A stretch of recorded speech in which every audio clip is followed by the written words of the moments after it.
Welcome back to Legal Genie, your trusted source for breaking down complex legal topics.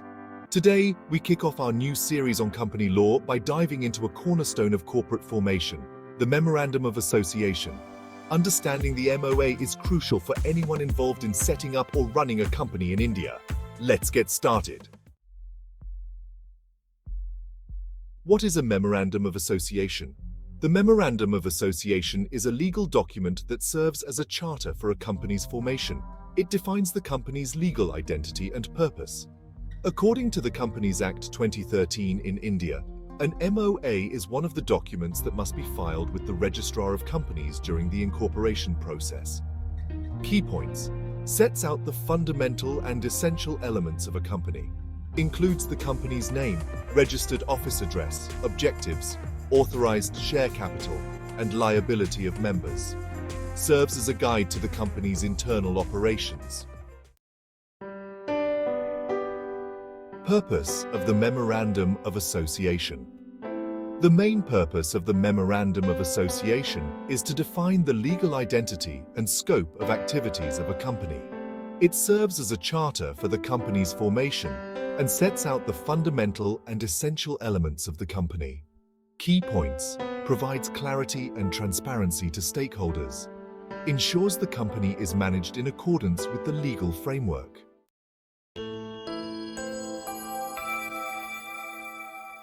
Clauses in the Memorandum of Association.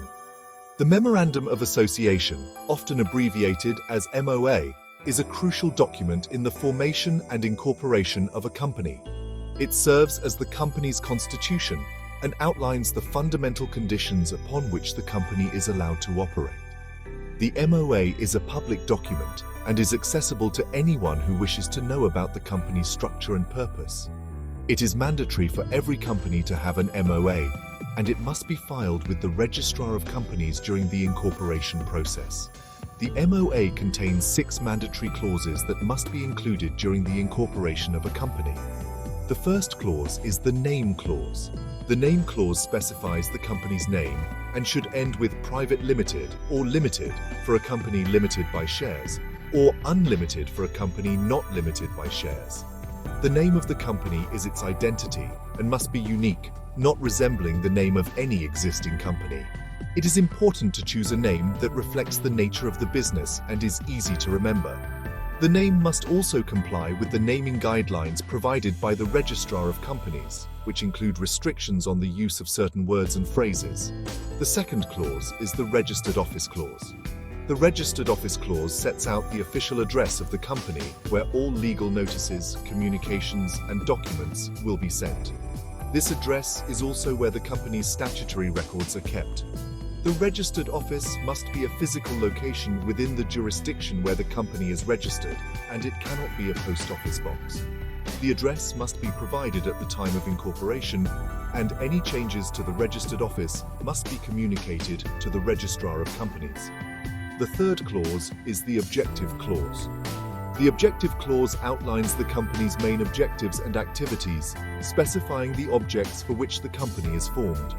This clause is crucial as it defines the scope of the company's operations and limits the activities the company can undertake. The objectives must be clear and specific, and they must comply with the laws of the jurisdiction in which the company operates.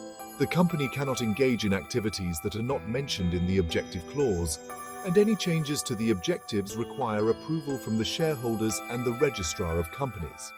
The fourth clause is the Liability Clause. The Liability Clause sets out the liability of the company's members in case the company goes into liquidation. This clause specifies whether the liability of the members is limited to the amount unpaid on their shares or if it is unlimited.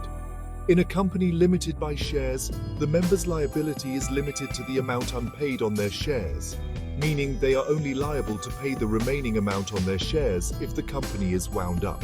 In an unlimited company, the members' liability is not limited, and they may be required to contribute to the company's debts and liabilities without any limit. The fifth clause is the Capital Clause.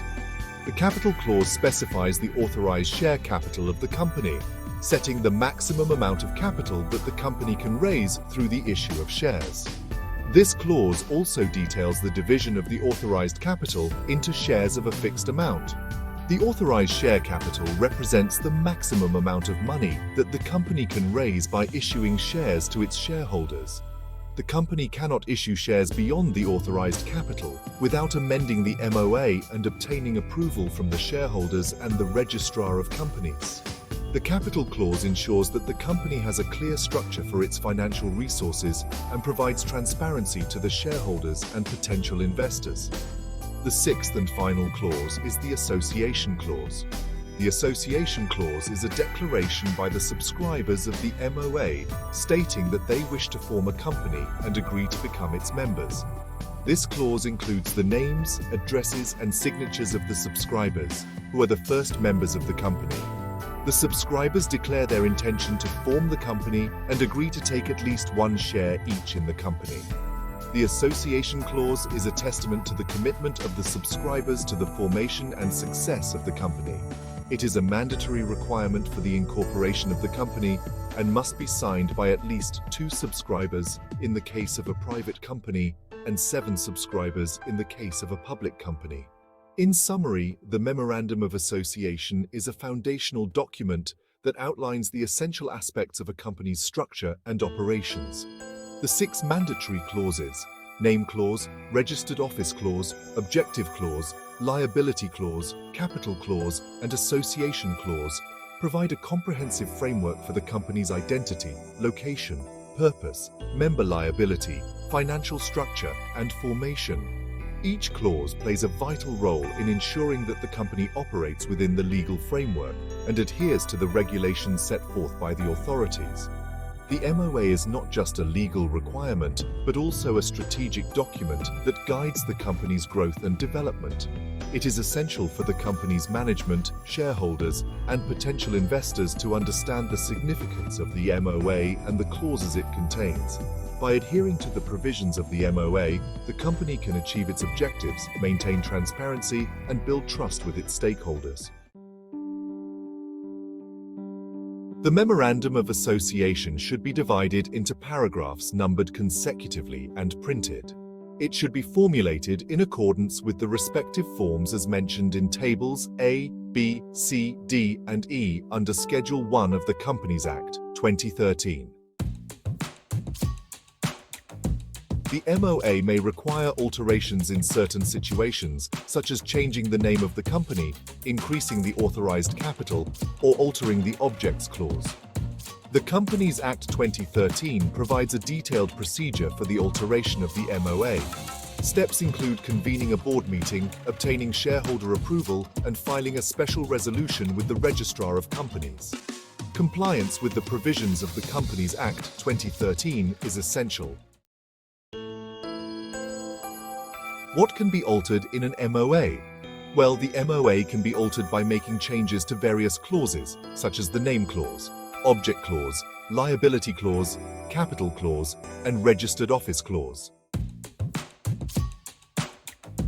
For a one-person company, or OPC, the MOA must comply with the provisions of the Companies Act 2013 and contain clauses that outline the company's objectives, powers, and limitations.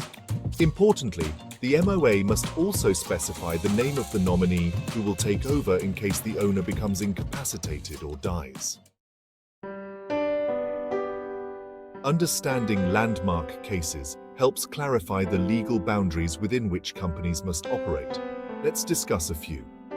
Ashbury Railway Carriage and Iron Company Limited, v. Rich, back in 1875, established the doctrine of ultra vires, highlighting that any action outside the MOA's stated objectives is void. Moving forward to 2016, Rayala Corporation Pvd Limited v. Director of Income Tax emphasized that the MOA must be interpreted in harmony with statutory provisions. In 1993, Sterling Computers Limited v. MSM and N Publications Limited affirmed the public nature of the MOA, ensuring transparency in the company's stated objectives and activities. Lastly, in 2019, Mesa Holdings Limited vs. Shyam Madan Mohan Ruia highlighted that the MOA cannot be used to evade statutory duties, reinforcing the need for compliance with the legal framework. The Memorandum of Association is a cornerstone document for any company in India. It outlines the company's objectives, powers, and limitations, serving as a guide for its operations. By adhering to the MoA and understanding its clauses and related case laws, companies can ensure compliance with the law and establish a strong foundation for their business. Thanks for joining us on this detailed journey through the Memorandum of Association. Don't forget to like, subscribe, and hit the bell icon for updates. Stay tuned to Legal Genie for more insightful legal discussions.